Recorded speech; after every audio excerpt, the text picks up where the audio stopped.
Doctor Rajiv Agarwal, senior director breast services, Medanta the Medicity hospital, Gurugram. अक्सर breast cancer के patient जब हमारे पास आते हैं तो वो ये कहते हैं कि डॉक्टर साहब मेरी तो फैमिली में किसी को नहीं हुआ, मुझे कैसे हो गया। तो यहाँ पर मैं ये बताना चाहूँगा कि 90% पेशेंट्स में यूजुअली हमको फैमिली हिस्ट्री नहीं मिलती है, फैमिली में ये पहला केस होता है। दूसरा, अक्सर पेशेंट ये कहते हैं डॉक्टर साहब मेरे बच्चों के बारे में क्या है प्रेडिक्शन है, मेरी बेटियां हैं, उनको हम कैसे चेक करें। तो यहाँ पर मैं बहुत क्लियर करना चाहूँगा कि लगभग 10% पेशेंट्स ऐसे होते हैं जिनमें जेनेटिक एबनॉर्मेलिटी होती है, और उस जेनेटिक एबनॉर्मेलिटी को टेस्ट करने के लिए कुछ गाइडलाइंस हैं, क्योंकि हमें हर पेशेंट्स की जेनेटिक टेस्टिंग नहीं करना चाहिए। जो पेशेंट्स जिनमें ब्रेस्ट कैंसर हुआ है, अगर वो यंग हैं, 50 से नीचे के हैं, या कुछ पेशेंट्स जिनमें बहुत स्ट्रॉन्ग फैमिली हिस्ट्री है, फैमिली में 2-3 तरह के लोगों को ब्रेस्ट कैंसर हो चुका है, या एक पर्टिकुलर ब्रेस्ट कैंसर होता है जिसको हम ट्रिपल नेगेटिव ब्रेस्ट कैंसर कहते हैं, वो किसी भी एज पे हुआ हो, इन पेशेंट्स की जेनेटिक टेस्टिंग होना चाहिए। अगर इन पेशेंट्स में कोई जेनेटिक एबनॉर्मेलिटी आती है टेस्टिंग के बाद, तब बच्चों का, पर्टिकुलरली लड़कियों का एक जेनेटिक टेस्ट होना चाहिए। अगर जेनेटिक टेस्ट में जो पेरेंट हैं या जिसको हम इंडेक्स केस कहते हैं, उसमें कोई एबनॉर्मेलिटी नहीं आती है, तो फिर बच्चों का जेनेटिक टेस्ट नहीं होना चाहिए। जेनेटिक टेस्ट सिर्फ ये बताता है कि नेक्स्ट जनरेशन में जिसमें भी एबनॉर्मेलिटी है उसमें फ्यूचर प्रेडिक्टेबिलिटी क्या है।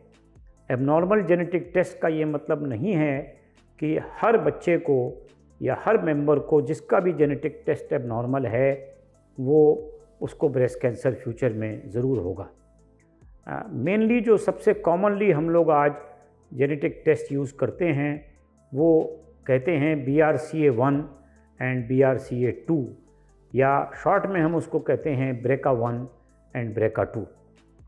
अगर किसी को BRCA1 या BRCA2 में एबनॉर्मेलिटी है, सिंगल एबनॉर्मेलिटी है, तो इसका मतलब ये है कि वो पर्सन लाइफ टाइम में लगभग 40% लोगों को ब्रेस्ट कैंसर या ओवेरियन कैंसर होने की संभावना है।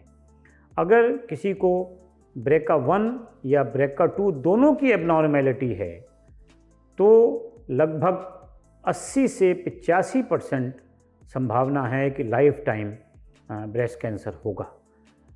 जो भी ये जो BRCA1 BRCA2 हैं, ये यूजुअली ब्लड में किए जाते हैं, जिसको हम लोग जर्म लाइन म्यूटेशन कहते हैं।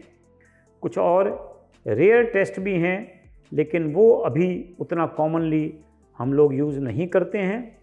तो मेरा टेक होम मैसेज ये है कि BRCA1 BRCA2 होने का मतलब ये नहीं है कि फैमिली में सबको ब्रेस्ट कैंसर होगा।